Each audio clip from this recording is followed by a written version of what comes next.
In this video tutorial, I'm going to show you how to program an AVR microcontroller with the Arduino. This allows you to experiment with individual AVR chips without the cost or hassle of buying an AVR programmer. Additionally, by learning how to program an AVR chip, you can understand how an Arduino works while making your own custom embedded system as small and inexpensive as possible. I'll show you the process with an ATtiny 2313 AVR and Arduino Duo Millenove. If you're using a different AVR chip, the pin connections will be slightly different. Since we'll need the datasheet for reference, you'll probably want to download it now. First, go to atmel.com, click in the search box, and type the name of your AVR. Then, on the search results page, click the datasheet link.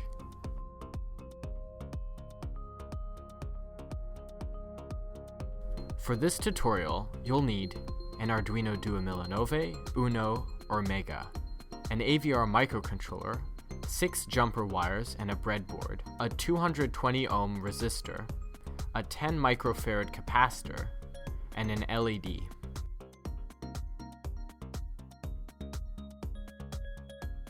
The first step is to upload the Arduino ISP sketch to your Arduino to make it a programmer. It's located under File, Examples, Arduino ISP. Ensure that the board and serial port configuration is correct under Tools, and then press Upload.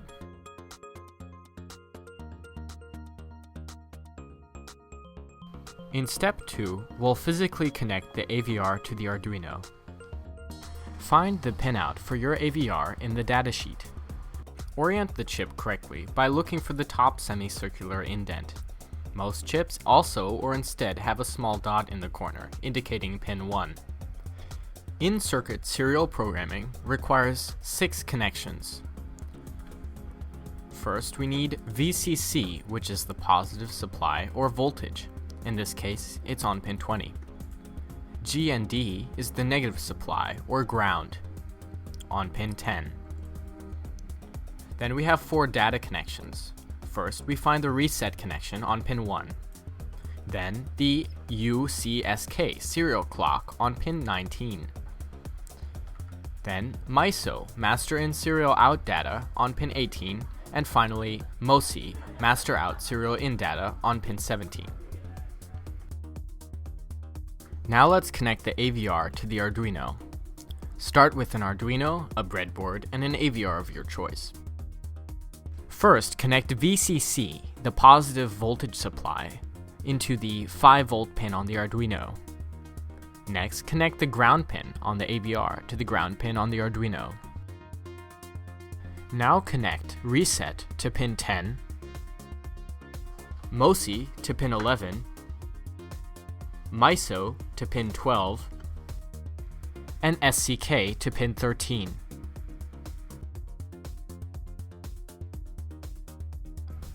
The code in this tutorial will use an LED connected to pin PD6 through a resistor to ground. One more gotcha. You'll need to disable the auto reset of the Arduino by connecting a 10 microfarad capacitor from reset to ground. Note that this will most likely need an electrolytic capacitor which has polarity. Make sure to connect the longer lead, the plus side, to reset and the shorter lead to ground.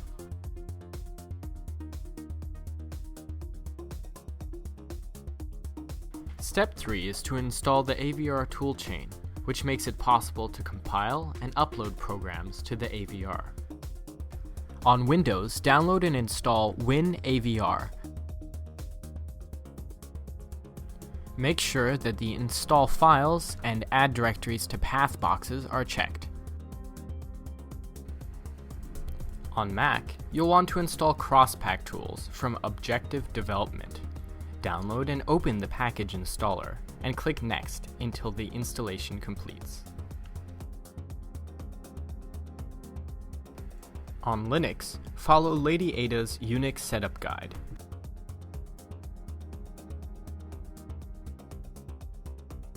Step 4 is configuring your makefile, which sets the settings for the compiler and programmer. Get the template and change the settings at the top to reflect your setup. The device line should be set to the name of the AVR you're programming. Clock is the speed in hertz that the AVR is running at. In this case, I'm using the internal 8 MHz clock, so I wrote 8 million.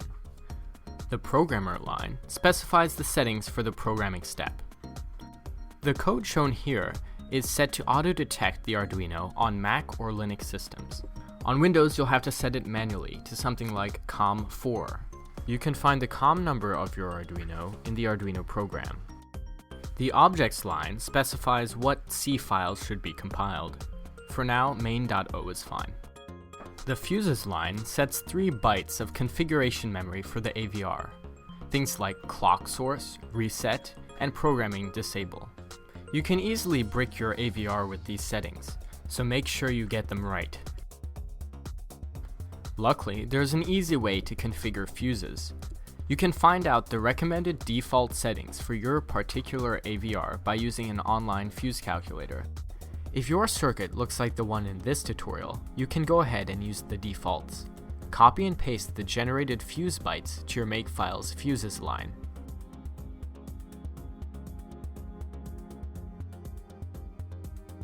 In step 5, we'll write the main program for our AVR. This program will blink the LED I connected to PD6. You can use any I/O pin you wish, but change the port name and pin number accordingly. At the top, we'll have to define the CPU frequency in order to properly calculate delays. I'm using the internal 8 MHz clock, but the default fuses actually divide the clock by 8 internally. On most AVRs, this is enabled by default.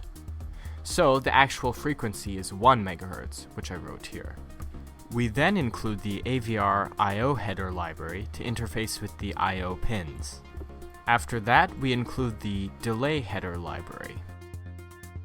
In the main function, we first make port D pin 6 an output. This line uses the port D direction register DDRD to set our port D inputs and outputs. Next, we have a vertical bar and equal sign. This is an OR mask. Then we have the assignment. Here we make pin D6 high, or 1, to mean output. If you prefer, you can instead use _BV to make this value a 1. End the line with a semicolon. The for line creates our program's infinite loop. In it, we toggle the value of pin D6 using an XOR bit mask on the port D data register.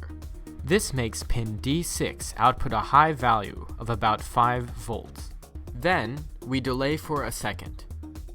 The next time the loop runs, the value of pin D6 will toggle off to 0 volts and delay again. The AVR will continue toggling this pin forever. Finally, we end the loop and return 0 to tell that the program executed successfully. Note that all registers on the chip are on the datasheet for reference.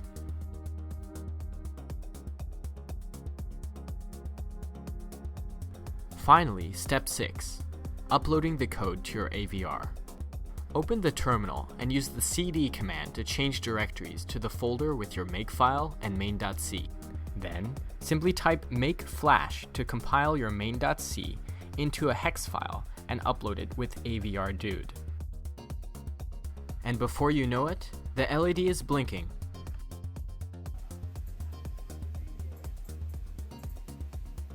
Congratulations! Now that you can upload code to your AVR, try experimenting with different programs.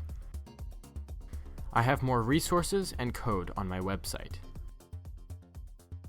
Thanks for listening.